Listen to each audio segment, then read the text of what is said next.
मैं VD Singh sir, Vivekananda विद्यालय अमराईवाड़ी, आज 11th हिंदी मीडियम जीव विज्ञान के प्रथम चैप्टर जीव जगत के बारे में पढ़ाऊँगा। यह पहला चैप्टर है। इस चैप्टर में जीवों के बारे में और जीव जगत के बारे में चर्चा करेंगे। आज यह पहला लेक्चर है। अगर आपको पसंद आए तो सब्सक्रिप्शन ज़रूर करिए और बाकी के सभी लेक्चर्स को अटेंड करने के लिए सब्सक्रिप्शन करना ज़रूरी है। आपको लेक्चर मिलते रहेंगे। तो विद्यार्थी मित्रों, आज हम चर्चा करते हैं जीव जगत की। सबसे पहले तो ये जानना ज़रूरी है कि विज्ञान क्या है। तो विज्ञान के बारे में तो आप लोग जानते ही होंगे, 9th और 10th में पढ़ के आए होंगे। विज्ञान अर्थात सजीवों का या क्रमबद्ध और सुसंगठित ज्ञान विज्ञान कहलाता है। अगर उसमें सजीव जोड़ दें तो सजीवों का अध्ययन, जिसमें उसकी रचना, कार्यकी और वृद्धि व विकास का अध्ययन किया जाता है, को जीव विज्ञान कहते हैं। जीव विज्ञान एक ऐसी शाखा है जिसमें सजीवों की प्रत्येक प्रवृत्ति का अभ्यास हम करते हैं। वैसे तो ये बहुत विशाल है और इसमें अन्य भी कई दूसरे विषय संयोजित करके अध्ययन किया जाता है, परंतु बात जीव विज्ञान की करें तो जीव विज्ञान की मुख्य 2 शाखाएं हैं जिनका के अध्ययन करना हमारे लिए ज़रूरी है। सबसे पहले बात करें वनस्पति विज्ञान की, यानी कि बॉटनी। तो जीव विज्ञान की वह शाखा जिसमें पौधों का अध्ययन किया जाता है वनस्पति विज्ञान कहलाता है। वनस्पति विज्ञान के पिता थियोफ्रेस्ट सर थे। इन्होंने सर्वप्रथम वनस्पति विज्ञान के बारे में स्टडी की, इसलिए इनको फादर ऑफ बॉटनी कहते हैं।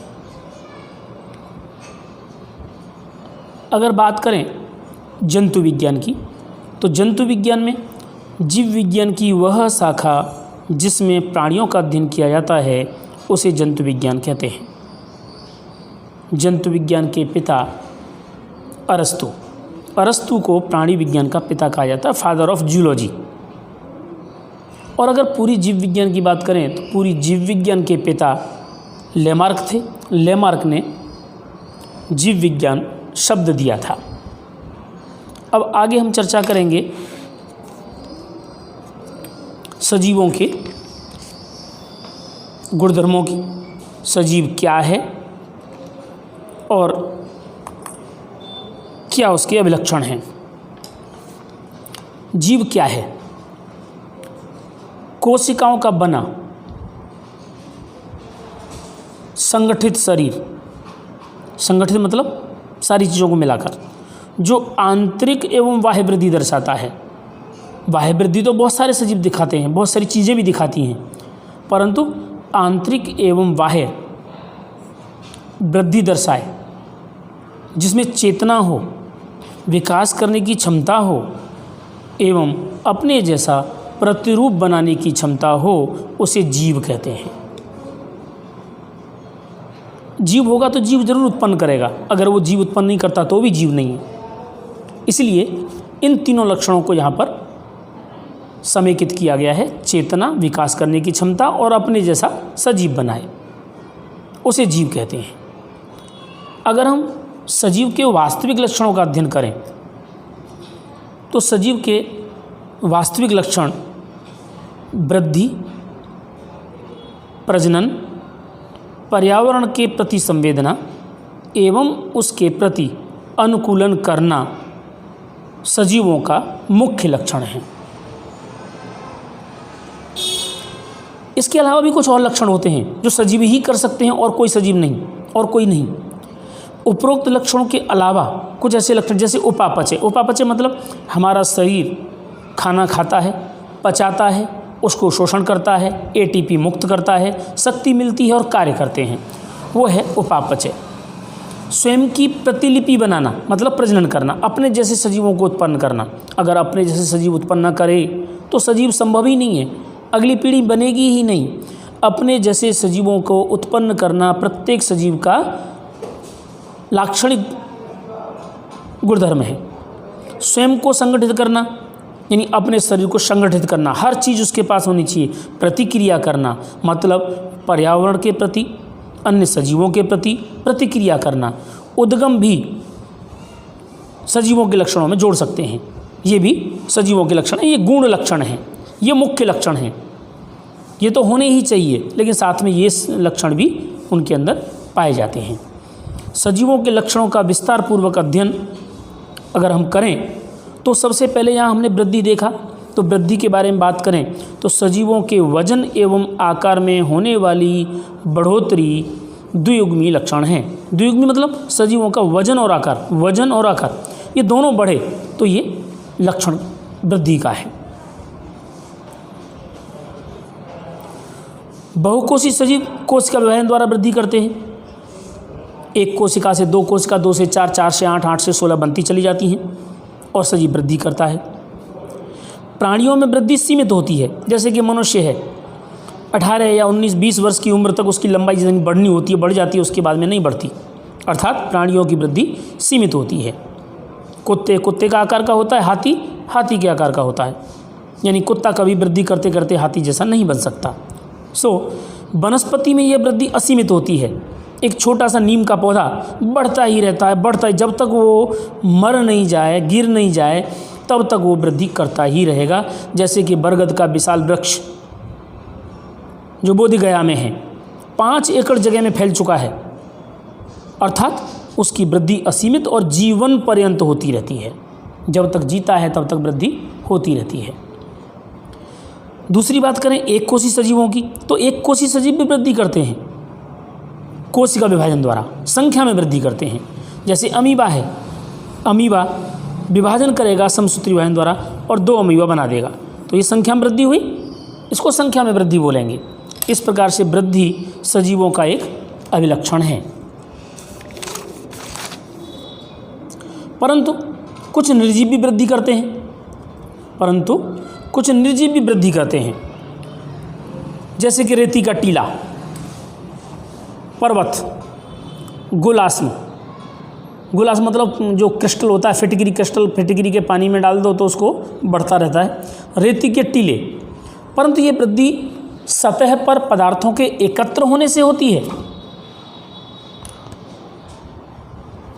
कुछ निर्जीव भी वृद्धि करते हैं, जैसे कि पर्वत, गुलास्म, रेती के टीले, परंतु यह वृद्धि सतह पर पदार्थों के एकत्र होने से होती है। जीवों में यह बाह्य एवं आंतरिक दोनों तरह से होती है, यानी सजीव होगा तो आंतरिक वृद्धि भी होगी और बाह्य वृद्धि भी होगी, परंतु रेती का टीला केवल बाह्य रूप से वृद्धि करता है। लेकिन रेती के टीला के वृद्धि होने की वजह से वृद्धि सजीवों का एक विशिष्ट गुणधर्म नहीं है, क्योंकि और भी तो वृद्धि कर रहे हैं। तो अकेला वृद्धि यानी वृद्धि के साथ में कुछ और लक्षण और हों तो उसे हम सजीव मान सकते हैं। अकेला वृद्धि करने वाला लक्षण सजीव नहीं कहला सकता, अर्थात एकमात्र वृद्धि सजीव का विशिष्ट लक्षण नहीं है। वृद्धि के साथ साथ कुछ और लक्षण भी होने चाहिए जिनकी चर्चा हम करने वाले हैं। जैसे कि दूसरा लक्षण है जनन यह दूसरा अभिलक्षण है। जनन द्वारा सजीव अपने ही जैसे लक्षण वाली संतति उत्पन्न करते हैं। अगर जनन नहीं करेंगे तो सजीव नहीं बनेंगे तो हमारे जो पीढ़ियाँ कैसे चलेंगी। अगर कोई सजीव जनन नहीं करता तो उसकी अगली पीढ़ी नहीं चलेगी और उसका अस्तित्व खत्म हो जाएगा। अतः जनन एक महत्वपूर्ण घटना है। जनन 2 प्रकार से संभव है, लैंगिक एवं अलैंगिक। अलैंगिक जनन क्या होता है, यानी कि उसमें कोई 2 सजीवों की जरूरत नहीं पड़ती, मात्र एक ही सजीव नए सजीवों को बनाता रहता है और ऐसा कहा जाता है कि सर्वप्रथम इस पृथ्वी पर अलैंगिक जनन ही शुरू हुआ होगा। जैसे फंजाई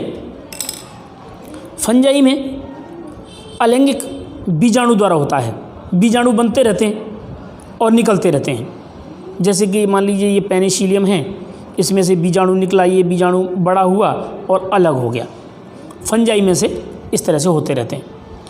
ईस्ट एवं हाइड्रा में मुकुलन द्वारा, मुकुलन का मतलब होता है साइड में से, जैसे हाइड्रा का चित्र कभी देखा होगा तुम लोगों ने, इस तरह का होता है हाइड्रा, बराबर। इसमें हमेशा हम साइड में एक और हाइड्रा बना देते छोटा सा, ये मुकुलन है, यानी साइड में से निकला, मुकुलन हुआ और नया प्राणी बन गया। प्लेनेरिया चपटाक्रमी वास्तविक पुनर्जनन होता है। अगर इसका शरीर को 3-4 टुकड़ों में तोड़ दिया जाए तो सारे टुकड़े नए नए प्लेनेरिया बना देते हैं, तो उसे कहते हैं पुनर्जनन। शैवाल और मोस, ये दो अलग अलग हैं। शैवाल और मोस विखंडन द्वारा विधि द्वारा करते हैं। शैवाल का टुकड़ा, जैसे शैवाल है ये तंतुमय, इसमें से ये इस तरह की शैवाल है, इसको हम बीच में से यहाँ से काट दें तो नए नए टुकड़े बन जाएंगे, यानी कि इसका प्रजनन करने का मेथड विखंडन हुआ। बैक्टीरिया एक कोशी शैवाल, अमीबा एवं पैरामीशियम जैसे सजीवों में विभाजन द्वारा अलैंगिक प्रजनन होता है। बैक्टीरिया इस तरह का होता है, लेकिन इसके अंदर जब विभाजन होता है तो ये 1 से 2 ऐसे बन जाते हैं, तो विभाजन हो गया। विभाजन द्वारा बैक्टीरिया विभाजन करता है। कुछ सजीव जनन नहीं करते, कुछ सजीव जनन ही नहीं करते, जैसे खच्चर, कामदार मधुमक्खी, मतलब जो मधुमक्खी की कोई जो वर्किंग करती है वो प्रजनन नहीं करती, केवल रानी मक्खी प्रजनन करती है। अनुर्वर मानव, अनुर्वर मानव मतलब जो मनुष्य विहड़ होते हैं, अर्थात कुछ सजीव जनन नहीं करते, तब उन्हें निर्जीव कहेंगे क्या? ना, निर्जीव तो नहीं कहेंगे, लेकिन इस मुद्दे की वजह से जनन अकेला एक समग्र विशिष्ट लक्षण नहीं हो सकता, यानी कोई एक ही लक्षण सजीव को दर्शाए ऐसा नहीं हो सकता, क्योंकि ये लक्षण भी उसके अंदर हो सकता है ना हो। तो उसे सजीव कहें या ना कहें, सजीव तो कहेंगे, लेकिन पूरी तरह से लक्षण नहीं, क्योंकि वो अपनी जाति को नहीं बढ़ा पाएगा। थैंक यू मित्रों, आज के लिए इतना ही। अगला लेक्चर दोबारा से आपको आगे पढ़ने मिलेगा, जिसमें लैंगिक प्रजनन के बारे में चर्चा करेंगे। Thank you.